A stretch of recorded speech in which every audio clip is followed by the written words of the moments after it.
السلام علیکم۔ Drama cell winter لو جس میں مشک اور حیات کوٹے چھوڑ کر واپس جانا چاہ رہے تھے، لیکن قمر اور ستارہ بیگم نے انہیں روک لیا کیونکہ وہ تو چاہتے ہیں کہ وہ حیات اور مشک کے درمیان جو اختلافات ہیں انہیں ختم کر دیں۔ اگلی صبح مشک کمرے سے باہر کھڑی موسم انجوائے کر رہی تھی تو وہاں حیات بھی آ گیا۔ مشک سے بات کرنے کی کوشش کرے گا تو مشک اس کی بات کا جواب دینے کی بجائے اس سے لڑ پڑی، جس پر حیات نے بھی کہہ دیا کہ اچھی بیویاں صبح صبح لڑتی نہیں ہیں۔ تو مشک آگے سے کہہ دے گی کہ جس طرح کی تمہاری حرکتیں ہیں نا، تمہاری بیوی کو تو لڑنا ہی پڑے گا۔ حیات بھی خاموش نہیں رہا، وہ بھی بول دے گا کہ اس لیے تم مجھ سے لڑ رہی ہو۔ یہ سن کر مشک خاموش ہو جائے گی اور وہاں سے چلی جائے گی۔ رات کو قمر اور ستارہ بیگم کی میرج اینیورسری تھی۔ وہ مشک اور حیات کو ڈانس کرنے کا کہیں گے تو مشک صاف جواب دے دیتی ہے کہ مجھے ڈانس نہیں آتا۔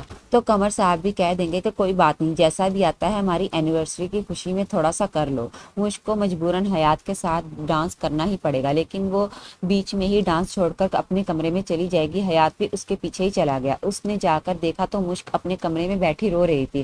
حیات اس سے رونے کی وجہ پوچھتا ہے تو مشک نے بھی کہہ دیا کہ مجھ سے مزید یہ ڈرامہ نہیں ہوگا۔ تو حیات بھی آگے سے کہہ دیتا ہے کہ میں جانتا ہوں جس سے آپ نفرت کرتے ہیں اس سے جھوٹی محبت جتانا آسان نہیں ہوتا، لیکن ہماری مجبوری ہے، ہمیں ڈرامہ تو کرنا ہی پڑے گا۔